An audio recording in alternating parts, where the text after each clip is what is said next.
তো একটু হাই করে দাও তো। আজকে এসছে নিতে।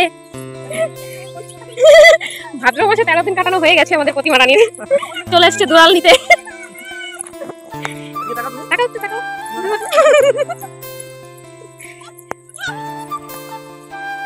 Hello friends, welcome to my channel. প্রতিদিনের মতো আজও তোমাদের সামনে নিয়ে চলে এলাম একটি নতুন ভিডিও নিয়ে। তো তোমরা সকলে কেমন আছো অবশ্যই কমেন্ট করে জানাবে।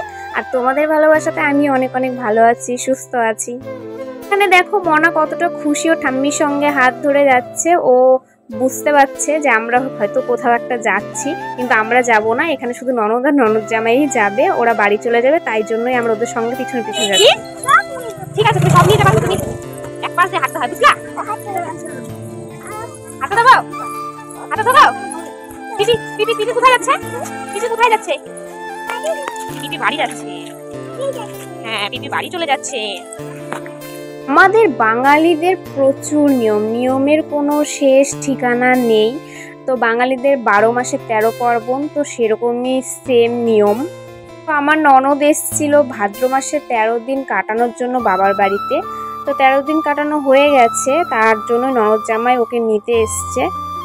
যেহেতু বাড়ি চলে যাবে, ওই জন্য ওদেরকে এগিয়ে দেওয়ার জন্য আমরা সবাই মিলে ওদের পিছনে পিছনে আসছিলাম। বাবা ব্যাগগুলো নিয়ে সাইকেলে করে আর কি রাস্তায় এগিয়ে দেওয়ার জন্য চলে এসেছিল সবার আগেই। আর আমরা এখানে ওয়েট করছিলাম গাড়ির জন্য। এখানে ননদের বর সবাই ওয়েট করছিল গাড়ির জন্য। তো ফাইনালি এখানে গাড়ি চলে এসছে।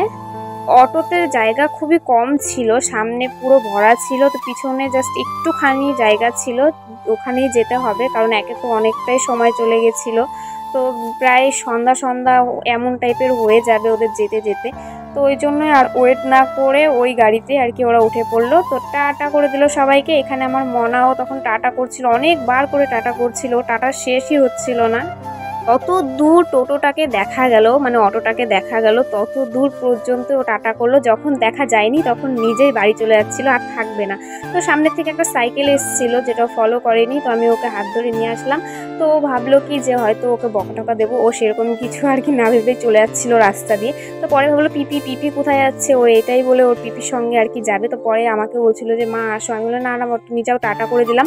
তো তা হবে না, তবে ওর সঙ্গে সঙ্গে আমিও চলে গেছিলাম। তো ওর পিপি যে টাকাটা ওকে দিয়েছিল যাওয়ার সময়, সেই টাকাটাও আমাকে দিয়ে দিল, বললো যে মা রেখে দাও। তো ওটা ওর যে মিনি ব্যাংক আছে সেটার মধ্যে আর কি রাখা হবে। তো এখানে ওর ভাই বাড়ি চলে এসেছিল, মানে যে ভাইটার সঙ্গে আর কি খেলা করে ও দিনে 2-3 বার করে হলে পরেও এই ভাইয়ের বাড়িতে আর কি ও আসে। তো তাদের বাড়িতে আর কি এসে খেলা করে। চলো তাহলে বাড়ি। দুধ বিস্কুট খাবা না তুমি? দুধ বিস্কুট ওই ভাইটা দিয়ে দাও। টুকটুক কত কত কোথায় যাচ্ছিস ওটা নিয়ে? ওটা ভাইয়ের। রেখে দাও। দাও। ওটা ভাইয়ের। পুতুল নিয়ে যাবে। বাচ্চাদের এটাই একটা প্রবলেম যে অন্যের জিনিস দেখে আর কি নিজের নিতে ইচ্ছা করে। তো দেখো মনা এই ওর ভাইয়ের আর কি সেই পুতুলটা নিয়ে আর কি চলে যাচ্ছিল। তো এদিকে আমি অনেক বারণ করছিলাম, ওর পিপি অনেক বারণ করছিল, কিন্তু ওটা ওই নিয়েই যাবে, এরকম জেদ করছিল, ওটা ছাড়াও যাবে না। তো আমি বললাম ঠিক আছে, তোকে যেতে হবে না, তুই থাক, আমি বাড়ি চলে যাচ্ছি। তো আমি এদিকে বাড়ি চলে আসছিলাম, কারণ একে তো সন্ধ্যা হয়ে যাচ্ছিল, আর বাড়িতে গিয়ে সন্ধ্যাও দিতে হবে।